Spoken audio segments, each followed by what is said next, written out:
इंसान में फर्क होता है। सूली पे लटकाना चाहिए। चलता रहेगा, जान चलती रहेंगी बात है। इंसान में फर्क होता है। कानून नहीं है यहाँ पर। सूली पे लटकाना चाहिए। लोग कसूरवार है। लोग बदनामी से डरते हैं। कानून ही नहीं यहाँ तक आना कसूरवार है।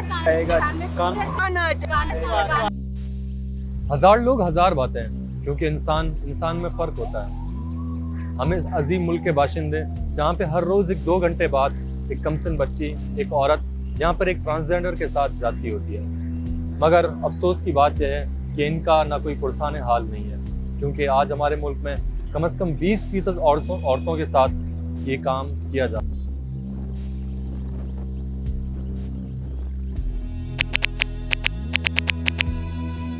ये सब कुछ लॉ की वजह से हो रहा है। अगर स्ट्रिक्टली लॉ पर अब होगा, जैसे कोई कानून निकाला जाए कि जी रेप वाले को फौरन जो है ना सबके सामने चौक पर लटकाया जाए। आजकल सोशल मीडिया पे और ऐसी बहुत सी चीज़ें बहुत सारे आम मतलब बहुत आसानी से इंसान देख सकता है।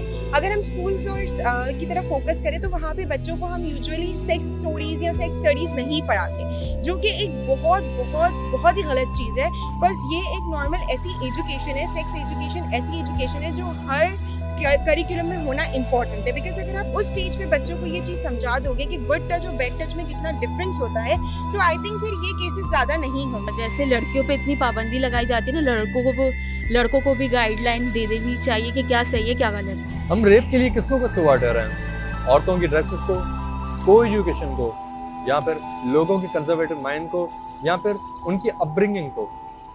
इस्लाम की रूह ये है कि इस्लाम इबादत के अंदर कमी पेशी की सज़ा दुनिया में नहीं देता, बल्कि आखिरत में दी जाती है।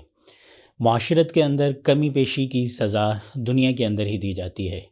चुनांचे अगर कोई शख्स ज़िना करता है तो कुरान करीम उसके लिए सज़ा मुतय्यन करता है। अगर कोई शख्स चोरी करता है तो कुरान करीम उसके लिए एक सज़ा मुतय्यन करता है, और उस सज़ा को दुनिया के अंदर ही लागू किया जाता है।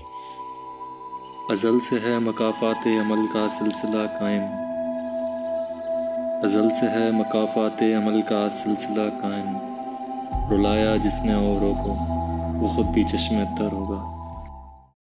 एक होता है इंसान का जिस्मानी कत्ल, और एक होता है इंसान का रूहानी कत्ल। रेप इंसान का रूहानी कत्ल है। सबसे बड़े पैमाने पे बच्चों से बदतमीज़ी का इंकशाफ हुआ, जिसमें 280 बच्चों को फिल्माया गया और उनकी असमत दारी की गई। 2015 में हमें एक और मिसाल मिलती है, जिसमें कौमी असम्बली के MP है जो कि 400 बच्चों की नाज़ेबा वीडियोज़ में मुलविस है, और उनको जो है बैनुल अक़वामी सतह पर उन वीडियोज़ को बेचा गया।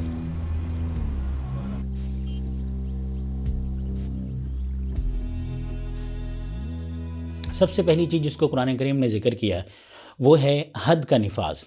किसी भी जुर्म को रोकने के लिए, उसका सद्देबाब करने के लिए उसकी सज़ाओं को मुतय्यन करना होगा और उसकी सज़ाओं को लागू करना होगा। जब हम अब सज़ाओं को मुतय्यन करके उनको लागू करने वाले बन जाएंगे तो क्या होगा कि ये जुर्म करने वाले उन सज़ाओं के डर की वजह से कम होना शुरू हो जाएंगे। ये बात कि जो किसी के साथ जुल्म करता है सही है ना, जो किसी के साथ बुरा करता है अल्लाह मियाँ उसको भी अंजाम देगा ज़रूर। किसी की औलाद के साथ करता है या कैसे भी ये। और हमें ये भी बात ज़हन में रखनी चाहिए कि हमारे यहाँ सिर्फ औरतों का रेप नहीं होता है, मर्दों का रेप होता है। लोगों को सेक्सुअली एजुकेट किया जाए, लेकिन बहुत तरीके से, बहुत तमीज़ के साथ, अपने सकाफती हदूद में रहते हुए, और लोगों के अपने समाजी हालात के हवाले से जब तक हम इन सब चीज़ों को अच्छे तरीके से समझकर आम लोगों को नहीं समझाएंगे, तब तक हमारे मुआशरे से ये नासूर खत्म नहीं होगा। ये किस्सा वो नहीं तुम जिसको किस्सा ख्वां से सुनो, मेरे फसाना है कम को मेरी ज़ुबान से सुनो।